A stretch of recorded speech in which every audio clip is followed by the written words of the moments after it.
Hi, thanks for watching another one of my videos on how to do the coin laundry business right and occasionally do the coin laundry business wrong. We're going to do this quickly. Today is Monday, May 21st. This is the beginning of week 6 of construction at Easy Wash and Dry in Arlington. So I want to show you the improvements we've made since last week, and then we'll do another video next week.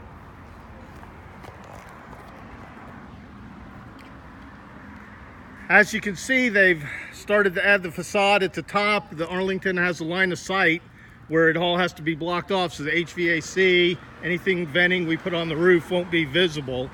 You've seen this view many times, but last time all the saw cut concrete was out there. They've had to haul that away, a lot of manual labor there.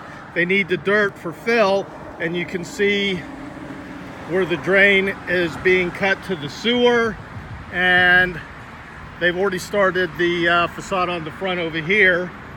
And I don't want to walk through the scaffolding.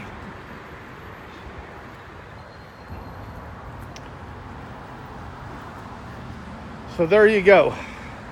As I showed you last time, there's the saw cut going out, back to the water closets.